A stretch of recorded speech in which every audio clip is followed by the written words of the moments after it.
Bienvenidos nuevamente a nuestro canal Endocrinología Diabetes. En la sección de comentarios a artículos científicos, platicaremos hoy de 3 artículos que hemos publicado por ahí en algunas revistas que les dejaremos aquí en las bibliografías del canal para que puedan extender su lectura. Simplemente vamos a comentarlos en forma breve. El primero es el publicado en la Revista Cubana de Pediatría.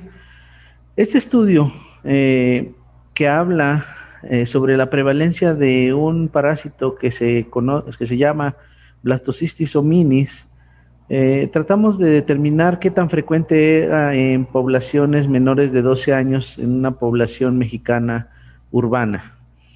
Bien, como ustedes saben, el Blastocystis hominis es un protozoario y potencialmente es causante de enfermedad gastrointestinal. Es un usuario oportunista, es inespecífico para los síntomas que ocasiona.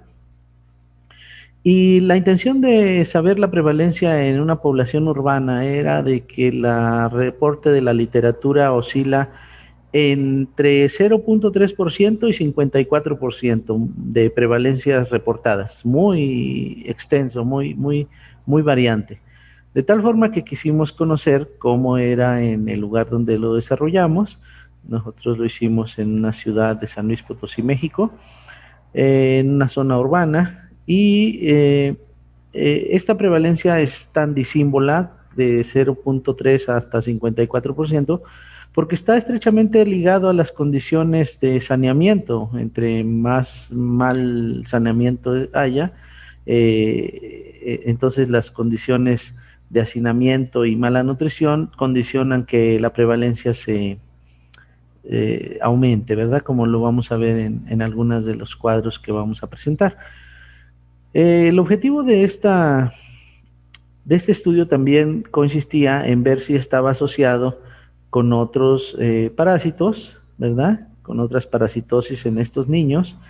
Y bueno, pues se realizó un estudio transversal que duró más o menos unos 4 meses, en lo que se utilizaron muestras de materia fecal colectada durante 3 días, que son los coproparasitoscópicos en serie de 3, para realizar el examen de concentración de Riche, y se estudiaron las muestras triples de 321 pacientitos, ¿verdad? Infantes, que estuvieron bajo protocolo y con la autorización de los comités de ética y de investigación del Instituto Mexicano del Seguro Social. De tal forma que se estableció que estas muestras procedían de 4 zonas diferentes del estado donde se realizó, también para ver que eran diferentes. Se describen en el artículo cómo eran estas zonas en donde se tomaban las muestras. Y bueno, las zonas correspondían a la capital del estado, pero eran diferentes en sus condiciones sociales. Bien, así que en esta división se estableció que 175 de los 321 pacientitos o muestras recolectadas de infantes tenían parásitos, ¿verdad? En algunos de ellos ya entonces se estableció que plenamente que tenían Blastocystis hominis, y solamente encontramos una prevalencia de 4.3% de prevalencia, solamente 14 casos de los 175 pacientes. O sea, entraron 321, 175 tenían parásitos y 14 tenían Blastocystis hominis. Correspondía al 4.3%, ¿verdad? Y al 8% de la población parasitada. Así que la prevalencia fue de 4.3 en relación a todos y de 8% en relación a los que sí tenían parasitosis. Bien, pues en esta clasificación morfológica encontramos una forma vaculada, ¿verdad? Y también una forma granular. Es más frecuente la vaculada que la granular, Y la prevalencia que habíamos visto en México, aparte de la prevalencia mundial, que era de 0.3 a 54%, pues iba en México de 1.4 en Guadalajara hasta 44 en zonas rurales de la Huasteca Potosina. Entonces, nosotros encontramos que en la ciudad urbana, en la población urbana, había una prevalencia de 4.3%, lo cual es intermedia entre 1.3 y 44, pero llegamos a discutir pues en este estudio que las cifras encontradas eran intermedias y que se debían fundamentalmente a las diferentes condiciones de saneamiento ambiental entre las zonas rurales y las zonas urbanas, pero también, como verán en los cuadros siguientes, pues encontramos que todo depende de esta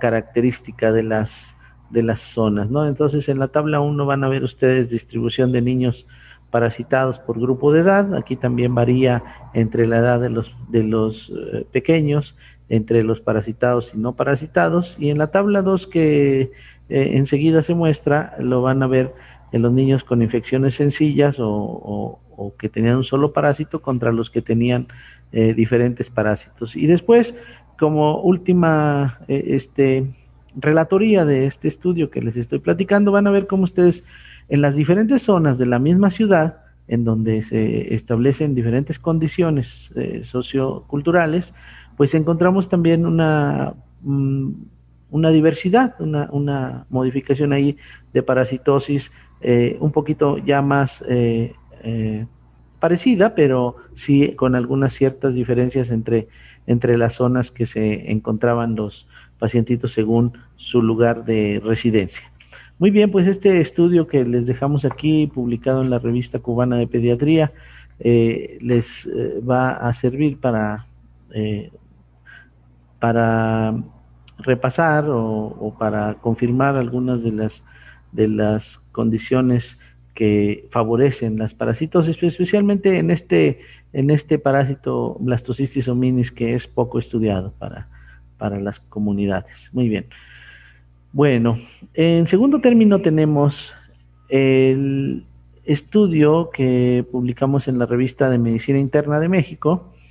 En este estudio que ustedes van a ver titulado Consideraciones para calcular la depuración de creatinina con la fórmula de Cockcroft-Gault en pacientes con diabetes, pues hablamos en términos generales de que pues la diabetes mellitus como condicionante del daño renal, pues aparte de que modifica la función misma, pues también influye en la interpretación de las pruebas.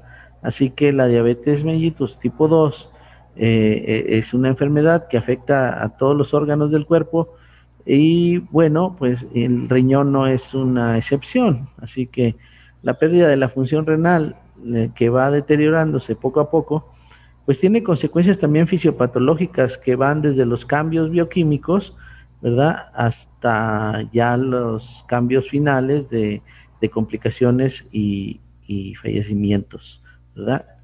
Entonces es importante diagnosticar la función renal en este tipo de pacientes y muchas de las veces se utilizan cálculos para hacerlos. Hablaremos, cuando hablemos de nefropatía diabética, hablaremos de todas las pruebas que hay y de las mejores calculadoras para la función renal. Sin embargo, la fórmula de Cockcroft-Gault es todavía muy utilizada. Sin embargo, el artículo de revisión que publicamos debe considerar algunos de los aspectos de la diabetes para interpretar bien el cálculo de la depuración. Entonces, estos autores de los años 70 desarrollaron una fórmula que calculaba la depuración de creatinina, ¿verdad? Y constituye desde luego un auxiliar rápido para hacer cálculos rápidos, es fácil, es muy difundida. Sin embargo, tenemos que hacer algunas consideraciones, ¿verdad? Desde que se publicó esta fórmula, se utiliza especialmente para valorar la función renal, pero hay que tomar en cuenta que no mide adecuadamente la filtración glomerular, por eso ya hay otro tipo de pruebas y por eso es que se recomiendan, pero se sigue utilizando, nada más hay que tener en cuenta que para el cálculo de la depuración de creatinina se tienen que hacer, tiene ciertas limitantes, ciertas aplicaciones y se deben de hacer ciertos ajustes, ¿no? Así que lo vamos a comentar solamente porque este estudio lo encuentran ustedes completo. En conclusión, la aplicación de la fórmula de Cockcroft-Gault no permite evaluar adecuadamente la función renal en los pacientes con diabetes tipo 2 en comparación con los métodos de laboratorio que existen para determinarla. Eh, la dicha fórmula no debe aplicarse indiscriminadamente, ¿verdad? Pero cuando se aplique, hay que corregirla. Se deben de corregir los resultados en función de la superficie corporal del paciente, como se observa en la pequeña gráfica de estas imágenes que se muestran en la fórmula que se aplica, ¿verdad?